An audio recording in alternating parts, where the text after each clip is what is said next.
Think Realty Nation, it's your host, Abhi Golhar. Welcome to the Think Realty Podcast. You know what? I know you've missed me. So why wait? Let's go ahead and get this show started. A good one for you today. We're talking about Tampa, Florida, doing a little market recap there. And then we'll be interviewing Neal Bawa, who's the mad scientist of multifamily. So for all of you multifamily wannabe investors and even those multifamily investors that are doing a lot of capital raising right now, this is going to be a fantastic, intense 15-minute conversation for y'all. Then we'll talk about, is cold really the new hot for real estate investing? And finally, capping off the show with one very important concept: 3 kinds of cash you need to build an empire. That's what's lined up for the Think Realty Podcast for today. Let's get started. This podcast is brought to you by Roofstock. If you're ready to buy your next investment property, then check out Roofstock, the #1 marketplace for buying and selling single-family rental homes. Featuring tenant-occupied rental properties for sale in over 20 states, Roofstock makes it easy to invest in cash-flowing real estate outside your local market. And to help you invest remotely with confidence, all properties are backed by Roofstock's industry-leading 30-day money-back guarantee. Sign up for free today to find your next cash-flowing rental property at roofstock.com/thinkrealty. Tampa, Florida, one of the few cities in Florida that I haven't really visited, seems to be on everybody's radar. Now, just like Jacksonville or Orlando, Miami, not so much. Miami isn't really on my radar unless I want to go to the beach and have a little Mai Tai. But Jacksonville, Tampa, Orlando, Gainesville, Florida as well, all on my radar. Why is Tampa on my radar? Well, we've got a metro population of about 3.1 million people, median household income right around $65,000 a year, unemployment rate at 3.4%, median home price at $120,000, and monthly rent right at about $1,100, just $25 shy of that, actually, to be completely honest. What's the real reason why I should be investing in Tampa? Well, it seems that prices are still a little low. It's got a strong local economy, it's got a rapid population growth, and a major focus on job creation, especially in financial services, STEM, and healthcare. These are really important industries, and actually healthcare and the professional services industries are the first 2 industries to generally recover after any type of recession. So it's always a really good thing. And buy and hold right here makes sense, especially for the small multifamily. Got questions? Get in touch. Go to thinkrealty.com. And you know what? Discover Tampa. You might just find yourself a little gold gem of an investment. Next up is Neal Bawa, again, the mad scientist of multifamily. You're about to find out why right now.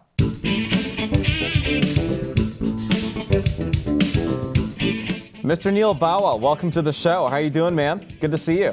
Fantastic. I'm really thankful for you to bring me onto the show. Hey, it's my pleasure. You are the mad scientist of multifamily, and I have already prepped some of the viewers and listeners of this podcast that we're going to have a mad scientist that's going to be jumping on in a second, and I think you fit that mold, right? You've got the hair. It's great. I mean, when I think of Neal, I think of numbers, I think of crazy analytics that I would have never thought of before.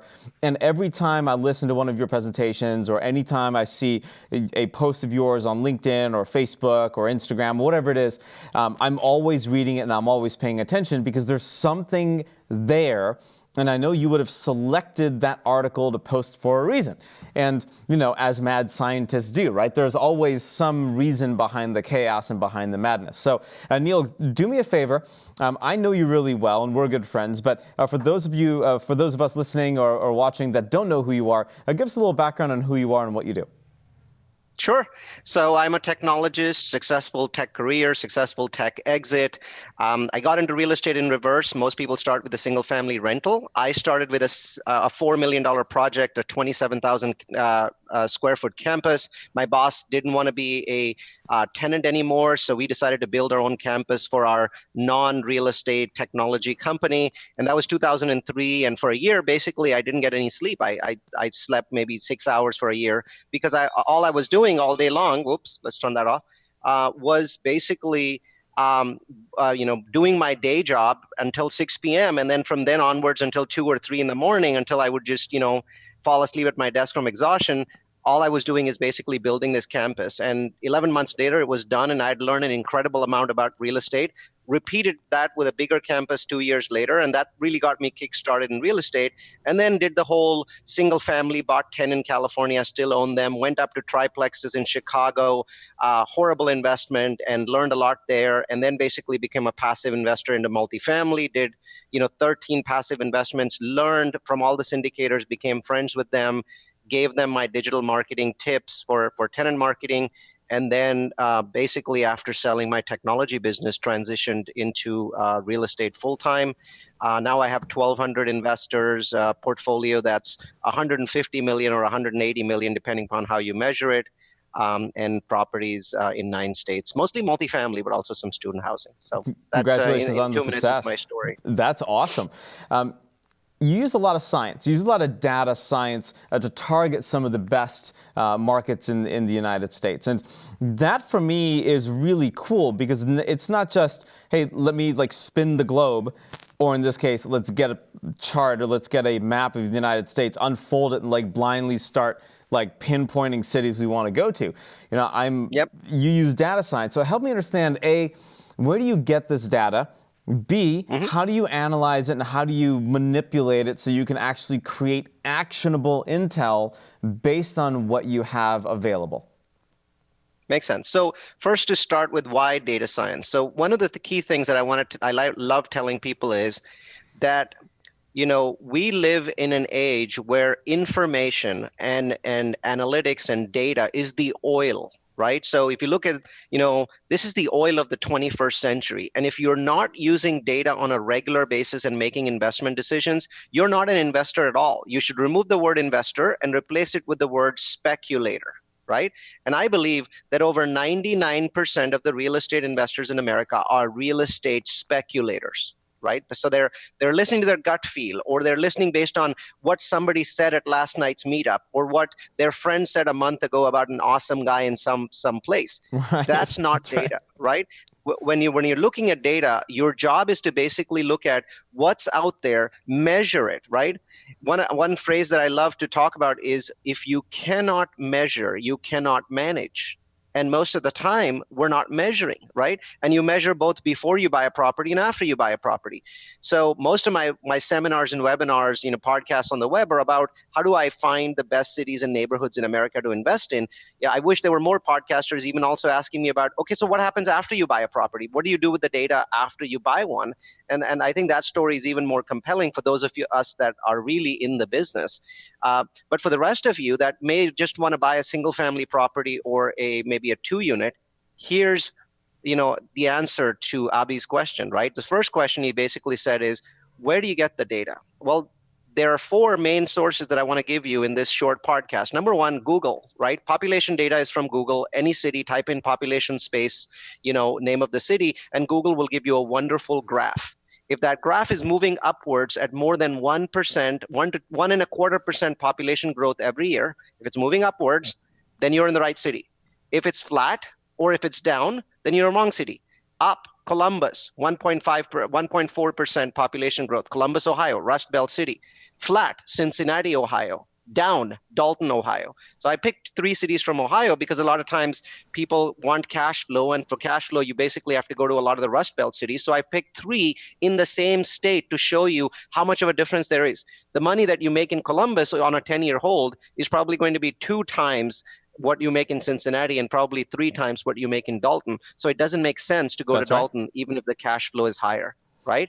Because on the front end, we all want cash flow, but we know in our gut that appreciation on a long-term hold is king, not cash flow, right? Cash flow is what we need today to run our life, our business.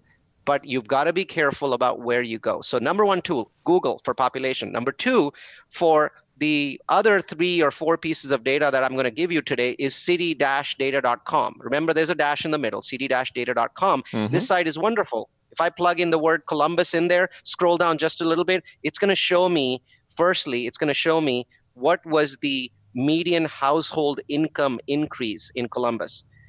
Median household income doesn't matter. San Francisco Bay Area might be 100,000. Columbus might be, right now, I think it's about $40,000. What matters is change over time. You're measuring how a city is going up. And what you want for median household income is for a roughly 1.5% change in income minimum to happen over time, right? And when you don't see that change, you're losing to inflation. And it's right there. It's going to give you an older number. I think it's the year 2000. It's going to give you the newest number it has. Just look at the two numbers, do very basic math, and see if there's a 1.5% difference. Columbus, right around 1.5%, so a little bit more than 1.5%. Can I say that for Cincinnati and Dayton? Unfortunately, I can't, right? Yeah. So that's my second number, and it's also on that city data website. And right below that, the next line on city-data.com for any city in America is how home prices, right? So median household or condo value, that's the actual name of it. But basically, they're talking about home prices. Once again, it's going to give you two numbers on the same line. Well, what you have to do is to make sure that the two numbers are now 2% every year, right? So I'm giving you a progression here.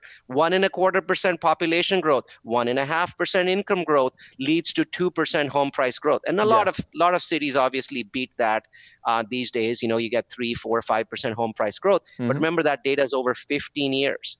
Why? Because if you're going to have a boom time like the last 7 years, you've got to take a bust time like 2008 to 11. You've got to put that in as well, right? So, well, those two numbers have the boom and the bust both in there. So now you can see which cities are actually growing, right? Everything goes down in a bust, everything goes up in a boom. But when you start looking at 15 or 20 years of data, you can tell which cities are going up and which cities are going down. And so once again, bake Columbus that in. is 2%. Exactly. You can pretty much bake that into those numbers is what you're saying, and it will normalize. Exactly. Instead of only it normalizes everything, right? Over a 15, 16-year time frame. That's right. And so that's why those two numbers on the city data website are going to allow you to look at a place like Columbus and say, I want to invest there, right? Yeah. Or some of the other great markets in the U.S., Phoenix, Orlando, Tucson, Boise, Idaho, Coeur d'Alene, Idaho, Fort Myers, Florida. These are all incredible markets. And the one thing you'll find is that all of these markets are not just in the top list for jobs, they're also in the top list for these numbers, right? Mm-hmm. They do really, really well on these numbers. But then there's so many cities in the U.S. that don't do well on these numbers. And if you're truly data-driven, you have to accept that. You can't say, my brother-in-law lives in XYZ city, and even though Neal's numbers didn't match up, he says that it's a great place to invest, so I'm going to invest. So I love that. I even love the analogy of like doctors trading stock tips, right? Like that happens all the time. There's no due diligence, but because Dr. Bozo tells Dr. Genius that, well, hey, you should invest in this thing. That's why they invest. It just doesn't make any sense. There's no data driven behind it. And that presents a problem. So you have this data, you have this structure. The first thing you mentioned was Google. Second thing was city data. We're looking at the three things. What are number 3 and number 4?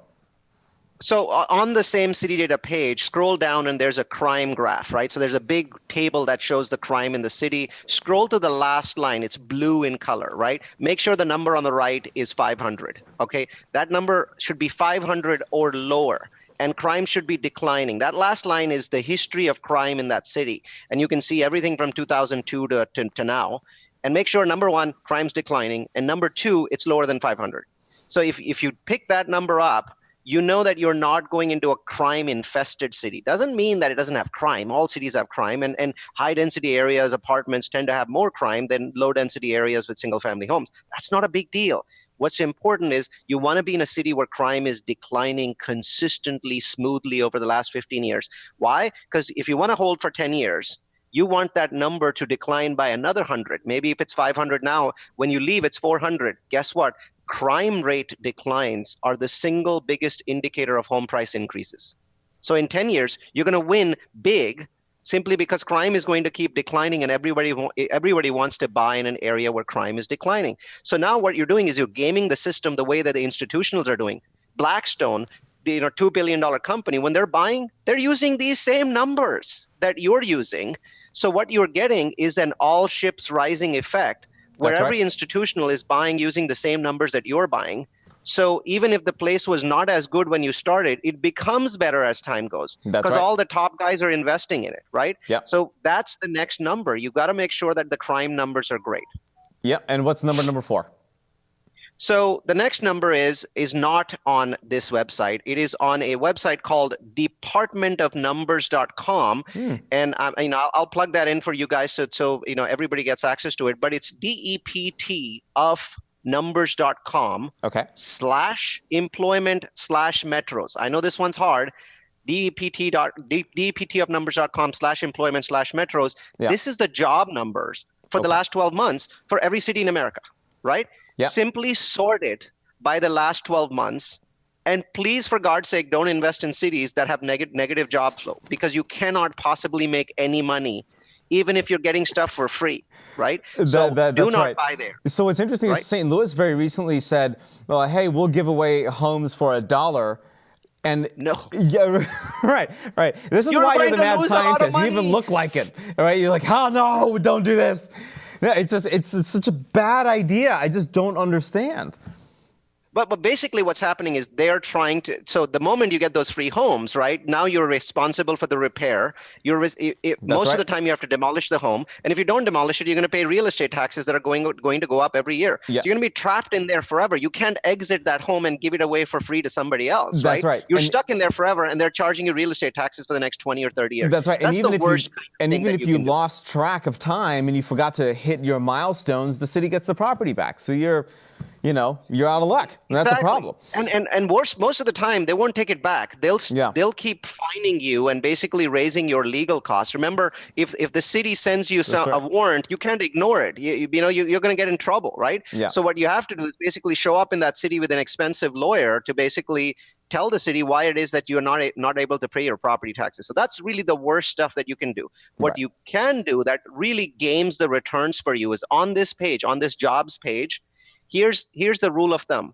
2% employment growth in the last 12 months is good. 3% employment is I am super happy. 4% is I'm buying, basically truckloads of champagne. 5% is I'm doing the naked dance on the street on Saturdays, right? Of course, and with the champagne bottle, right? So for me, I only do naked dances on the weekend. So you're right, because you're the mad scientist. I get that. 2, 3, 4 at that 5%. 4 is still phenomenal, by the way. When you invest in a city that's 4%, everything goes up. Because guess what happens in a city that's higher than 3% job growth? Everybody wants to buy everything in sight. That's right. Right? So you can basically go buy and fix and flip. And by the time you finish your flip, the value of that property has increased even if you did nothing to it. So it seems to me like this is actually possible to do a flip in one of these markets that's at 4%, and don't do anything to the property. Just hold it for 90 days and sell it, right? And make money. Because the 4% job market makes everybody in the city go slightly loopy, right? Yeah. So I may be the mad scientist, but these people go a little bit madder than me. So you're the mad scientist and you're prescribing them to go see a psychiatrist. So that those are totally, all right. So I had a bunch of notes here. Like, look, I had all the notes in the whole wide world. And we're supposed to talk about, the upcoming recession and all this stuff. We've run out of time. We are clear out of time. So let's do this. We'll have you back. I think it'll be a really good opportunity to have you back, and we'll talk about this potential recessionary environment and all the nonsense that's being said in media. I have some controversial views. I'm warning the viewers. No, it's good. So let's talk about it. I want to get in touch. What's the best way to do it, Neal? So it's our website. So we have a portal where 30,000 people a year attend webinars, deep dive webinars and content. It's multifamilyu.com. That's multifamily followed by the letter u.com. And if you want to get in touch with me personally, it's Neal, Neal, that's the Irish spelling, Neal at multifamilyu.com. So feel free to reach out to me, and I'd love to chat with you. Awesome. Think Realty Nation, some mad scientist himself. Neal, thank you so much. I appreciate the time. Thanks so much, Abhi. You got it. All right. We're coming right back. Stay tuned.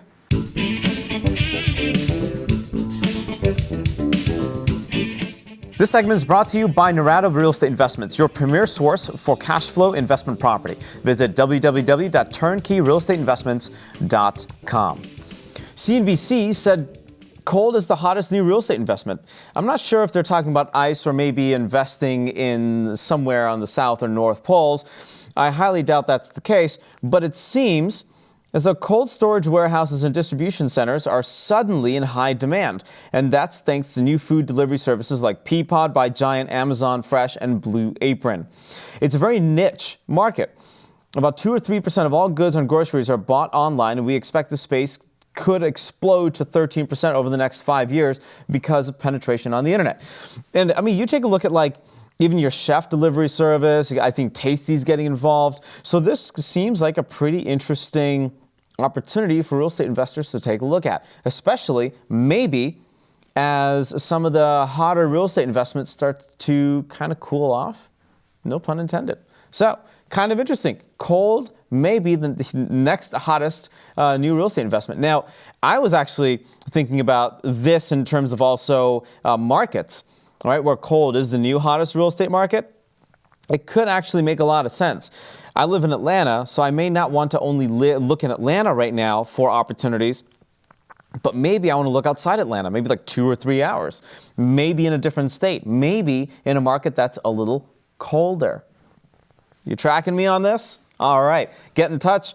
Got some questions? Go to thinkrealty.com. Next up, the 3 kinds of cash that you need to build your kingdom. Build your kingdom. This is actually it's an article written under the Money Matters category on thinkrealty.com, written by Deborah Razzo. She was a guest on the Think Realty radio show, and I think we've also had her as well on the Think Realty podcast. So there are 3 types of cash that you need to build a kingdom, a mountain of cash. The first is cash now. You need cash now to pay the money, to pay the rent, use this money to pay the rent, pay the bills, pay the phone bill. That's why you need cash now. You need cash monthly. Of course, we're talking about cash flow here. And this you can use to stream up into different types of investments. You got these larger checks coming in. Maybe these large checks represent flipping profits. So monthly cash flow from this perspective, and then cash later. Your longer term real estate investing opportunities that are going to give you cash later that you're not going to capitalize on right now, but they have a positive net impact to your bottom line. Cash now, cash later, cash monthly. The 3 types of cash you need to build a kingdom. This podcast is brought to you by Roofstock. If you're ready to buy your next investment property, then check out Roofstock, the #1 marketplace for buying and selling single-family rental homes.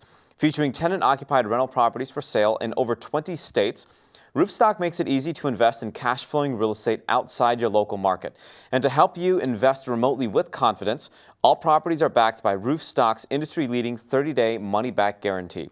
Sign up for free today to find your next cash-flowing rental property at roofstock.com/thinkrealty. Hope you had a good time listening in and watching the show today. Have questions, get in touch. Go to thinkrealty.com. We're here for you. We are your resource center. If you want an intro to anybody on the show that I've interviewed, simply shoot me a message anywhere online. Think Realty Nation. Until next time, happy investing.